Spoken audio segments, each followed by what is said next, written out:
Hello mga let's go! So, maghugas tayo ng lalagyan ng plato. Ayan, lalagyan natin.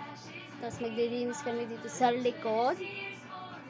Yun na mga ka-let's go, napag-isipan ko na linisin yung lalagyan ng plato namin at dahil sobrang dumi na at lagi ko naman siya nililinis, talagang madumi lang talaga. Hindi na masyadong madumi no, lagi naman yung ganyan, pero may times na talaga na hindi maiwas madumi ang lalagyan ng plato natin, lalo na kung hindi natin agad to nalilinisan. Pinagtatanggal ko na palagi yung mga plato, kutsara at mga baso at mga mangkok dyan para linisin ko na yung lalagyan ng plato namin. Dapat maglilinis ako niyan sa labas dun sa bakod namin, kaya lang biglang umulan at ngayon nilinis ko na lang doon sa loob ng CR namin at hindi naman gaano madumi yung CR namin, kaya dyan ko na lininis. May gripo na rin kasi yung CR, kaya dyan ko na lang din nilinis yung plato. At marami naman din kasi ginagawa doon sa labas at kasi maglalaba din naman ako. Prenash kong mabuti yung mga dumi-dumi dyan kasi nga yung iba nakadikit na at iba ay talagang hindi na talaga basta-basta matatanggal kahit anong linis. Kahit anong nilagay ko na dyan, Sondax nilagay na rin ako dyan, kaya lang wala pa rin.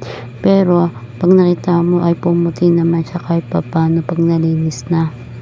Lagi ko talaga nililinisan yung lalagay yung plato na yan kasi sobrang dumi. Lalo na kung ganyan lalagyan ng plato nyo ay talagang dapat linisin nyo mabuti, lalo na pinapasukan ng ipis or daga. Kasi yung iba dyan pinapasukan, kaya double ingat talaga kasi lalo na kung may mabitbit na pumapasok dyan. Pangit talaga pag mga ganyang lalagyan ng plato kasi madali silang madumihan. Kailangan yung mga lalagyan ninyo ay yung safe talaga at malinis. At minsan lang talaga hindi ko nahuhugasan kasi nga marami rin akong ginagawa at hindi lang naman paglilinis yung ginagawa ko dito. At nagtitinda rin ako ng mga paninda ko at nagpo-focus na rin ako sa mga iba pang na pwede kong gawin kasi hindi naman lahat nagagawa ko. Minsan napapagod din ako at kailangan ko rin magpahinga. At paggabi naman ay nag-e-edit ako. Yun lang kasi yung time na tahimik dito sa bahay namin at tahimik dito sa lugar namin. Kasi maraming tambay dito sa labas, lalo na sa harap ng bahay. Kasi ngayon tabi na kami ng kalsada. Hindi na tulad dati ay compound pa bahay namin. Ngayon ay kalsada na yung kaharap namin. Kabilang talaga yung free time ko sa pag-e-edit at para kinabukasan ay may bago akong video at doon naman ay sinisingit ko yung pagbibideo ko kahit papaano, kahit maraming ginagawa. Binabanlawan ko na pala yung lalagyan ng plato ay para mailagay na dun sa labas kasi maghuhugasan ko pa yung iba pang mga dapat hugasan. At si mama na pala yan naghugas ng mga plato at kutsara at mga iba pang mga nakalagay dito sa lalagyan ng plato kasi maglalaba naman ako nito. Nililinis ko na mabuti yung lalagyan ng plato kasi yung iba na pasasulok-sulok ay medyo madumi pa.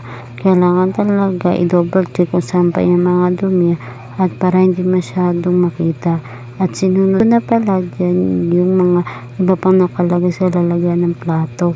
Kasi yan yung lagyan ng mga kutsara at iba pang mga pwede pagkagamitan dyan ay hinugasan ko na rin.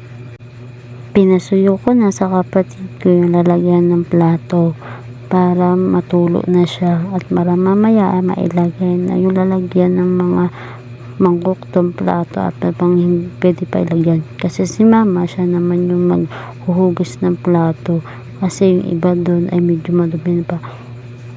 Ayan pala yung CR namin, kaya hindi pa namin natatapos yan kasi lalagyan pa yan ni Papa ng tiles, kaya pansamantala ay ganyan muna yung ginawa para paunti-unti lang din naman ang gawa namin dahil nag-iipon pa kami ng pambudget sa susunod na araw. Pinagbabanlawan ko na dyan yung mga lalagyan ng plato. So ayun na nga guys, maraming salamat. Paki-like, share, and follow sa aking video. Maraming salamat And comment naman kayo saan napupunta ang video ko na ito. And thank you.